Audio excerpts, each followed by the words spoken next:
Okay, so the new City of Calgary monthly stats are up for December, starting in 2023. So we'll have a look at it and I'll interpret it where I feel the market's at based on the information they provided plus some of my own. They're saying here that the residential price is up 7.8% from year over year. That means from December last year till December this year, 518 is for a single family detached. But that's of course average sale price. What that means is that means the price at which buyers are buying. It doesn't mean that the home prices are necessarily up or down.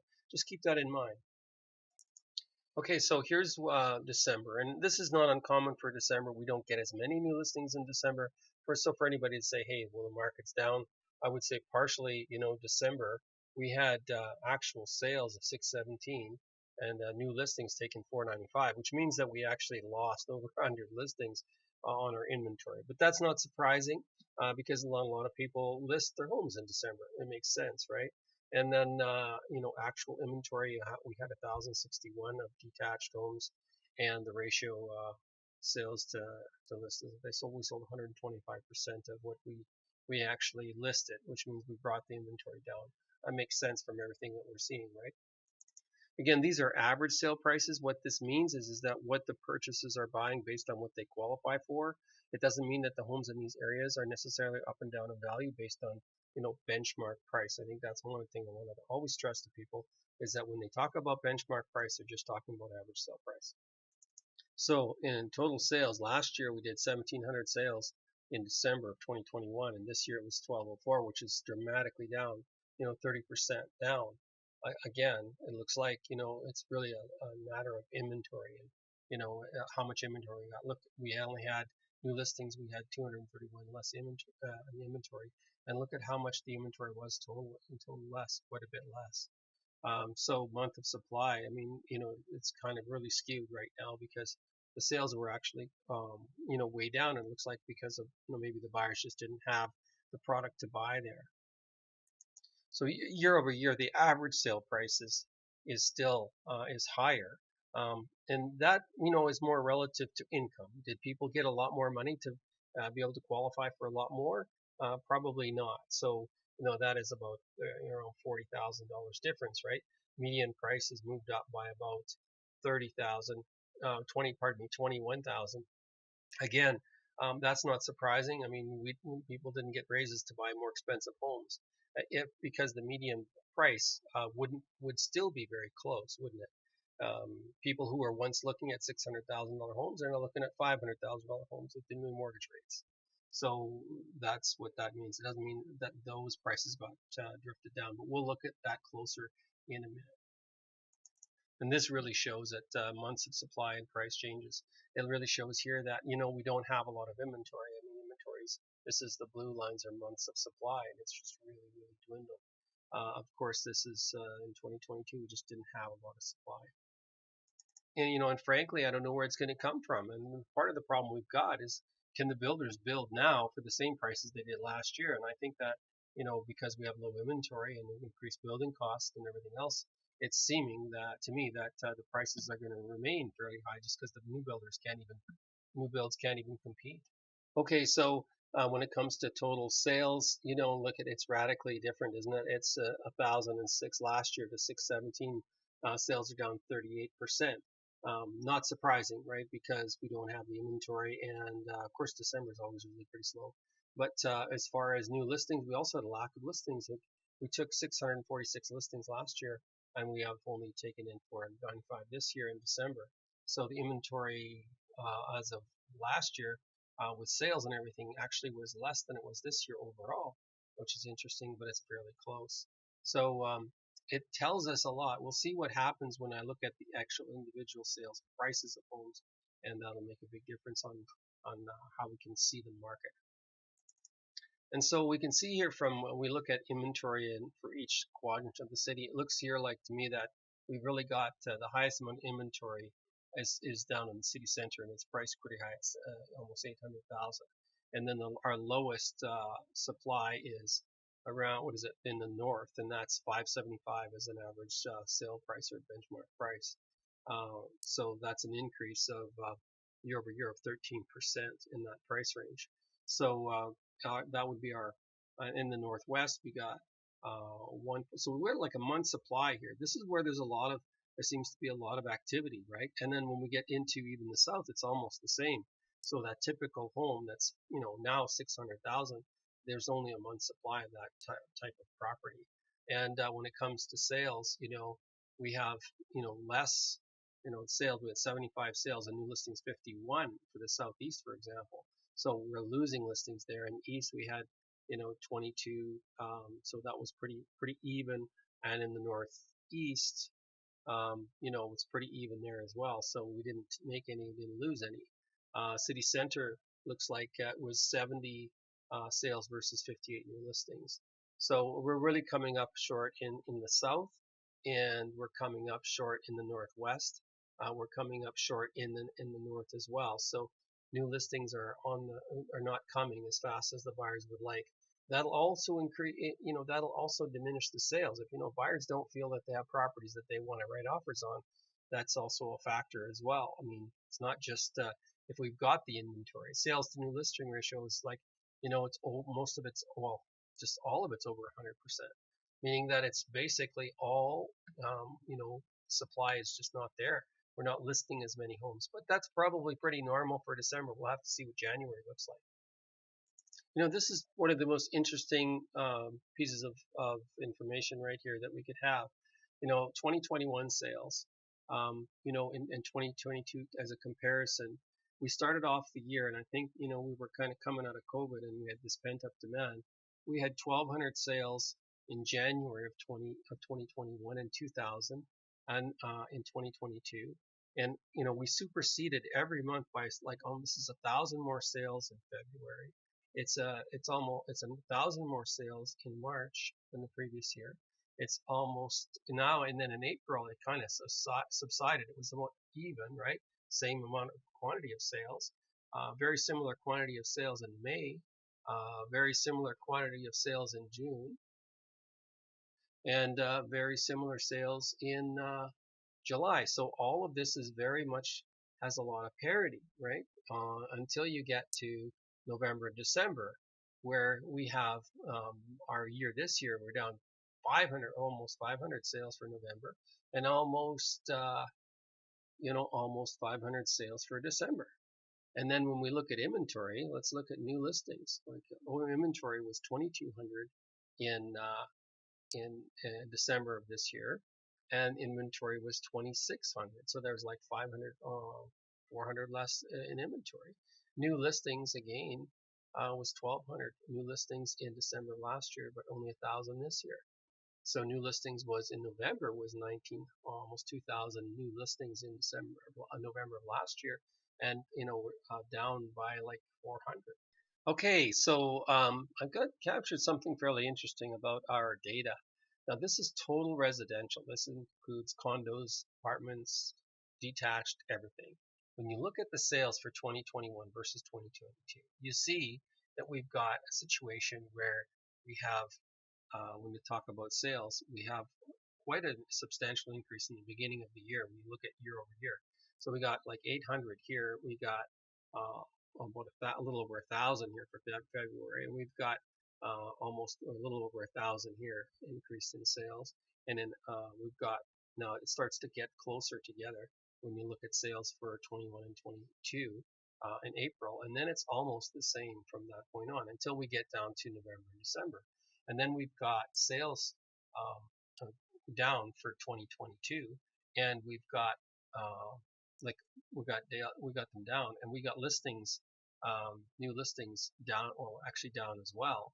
And we had new listings in 2021 in December of 1,231. This year was 1,031 and 1,700 in December, and 1,200 sales this last December. So we were up on every month, except once we got into the later part of the year, we started to dwindle. And then the last 2 months, it looks like, there hasn't been as many sales. But what really interested me is the detached market and how it related to that.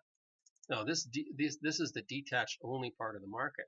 So this year, of course, we were almost up, like almost 40% in sales in the beginning of the year, and then we're up another 40% here almost.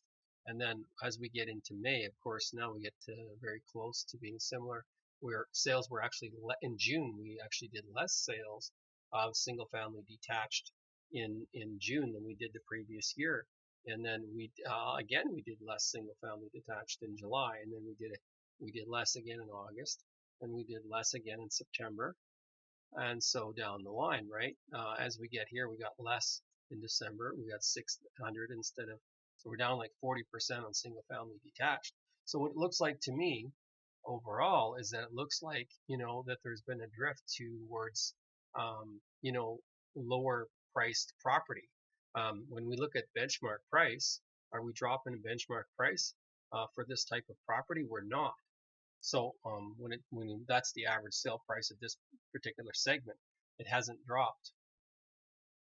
So 561, 582, 570. That's our median price. 619, 619, 628, 643, 648. If anything, it's remained pretty constant. We could say, I think that when we're talking about $20,000 here, these last 3 months of the year, it remained really constant. And then we had an average sale price a little bit higher in June. May, that's when we had our lower interest rates, right? But we had February was 6. So we really had our increases in January, February, all the bidding wars. Then the market established its price at 640 is where the buyers were buying, and then they qualify for a little bit less. Maybe that's where we're at with that. But the pricing, average sale price doesn't change. But keep in mind, this is what people are buying. This is not an indication of what the homes are actually worth. Okay, so what we're going to look at here is the type of property that we want to compare, and I want to look at one of the most popular sales that we have in the city, and that is the typical double attached garage 3-bedroom home that's 2 stories. In this case, we're going to look at unfinished basement first, because that tends to be sometimes higher amount of properties. We don't want to throw in the mix finished versus unfinished, obviously, because it can be $30,000 to $40,000 difference in price, and the more homes that sell with unfinished or finished basements could skew the numbers. So we wanted to look only at 1,700 to 2,000 square feet, keep it tight, built between 1990 and now 2022, so the end of last year. And we were looking at the month by month of how that price looked. Okay, so this is how we can closely come up without using average sale price, because I think the problem with, like I said before, the problem with average sale prices really, it doesn't actually compare the actual property. So I have no idea of knowing what's really happening. So here in April, May, June, I wanted to start this off as a comparison, because this was one of the, part of the hotter part of the market. And it looks like we had 598 as our on average sales price was 598 and 600 for this property group, and they were 1,800 square feet, and they sold mostly in 14 days. Now, when we look at October, how did that compare? Well, the average sale price was down for October. We sold 41 homes. Now, these are 3 months in succession, so it's different. So the median price was 568 instead of 600. So the buyer bought the same or similar house for 30,000 less on average, or on the median, and it looks like a little bit more than 30,000 on the average. Okay, and the days on the market was 45. So this is turning a little bit more towards the benefit of the buyer, right? And now when we look at that was 41 sold in October, November's 33, and the price again is up. So we had something skewed here. It looks like we had maybe a smaller unit sale that dropped our average price down, but we're up again here closer to where we were on the median price of 591. I would say at $9,000 difference, that's not even a change. That's the same. 33 homes in November compared to October. So more of the buyers bought out in this particular time, and it looks like on average they bought those homes cheaper in October than in November, and there might have been some fear there. And of course, we know from our past part of the report that there's been less and less inventory for them to buy, and that they had to pay more. So when we look at December sales, we're probably still pretty close to where we were in November. Of course, the sales were half of what they were, and then of course we had the days on market 66 on average, and 58 compared to 51. Not much of a change there, but growing a little bit. And our inventory, we'll see where our inventory is at. Now, when we look at November and we look at December, our sales, let's look at our inventory. So inventory, we had 25 compared to 15 sold. I'm going to look at consider more about November than December only because in December people get into Christmas and it can be a lower month. So it looks like we have less than a month's supply of all that type of property for our month of January coming in, and hopefully we get a lot more listings and people want to sell. But those prices are not that cheap. Look at the price of 655 versus our sale price is 603. So we have sellers asking a little bit more, and this might be a little bit better. They might be a little bit better properties too, so that could be a factor. So with that said, I want to look at the finished the same property with finished basements and heat, see how that compared. So let's look at where we were in April, May, June. 625 was the average sale price, and MLS sold in October was 589. So it was actually less than in October for the average sale price. And then 601 for November was their average sale price, and they averaged 39 days on market, and then 597. So I could say quite reasonably for this that the actual market itself hasn't really changed much. And we look at, let's go again and look at our average ask price. Ask price is a little bit higher, and we're looking at 655, and 613 was our average. 597 was our average sale price. So the sellers are asking more money, and there's 19 available. There was 10 sold in December, but really we don't have a lot of properties, do we? If you're a buyer looking for a home, and if our month picks up, and if January's anything like November, we don't have enough homes yet. So hopefully we get some more listings for the buyers that want to buy out there. So some homes are priced really well, and of course they sell really quick. I mean, when we're looking at days on market, the majority of the properties are not on the market for a long period of time. We've got some people, trying to play the lottery, and they're trying to see if they can win based on the market as it is. But that's not the majority. And of course, for you, the buyer or the seller, it's really hard to figure out based on looking at active listings what's really going on. And some of them are properly priced, and some of them are not.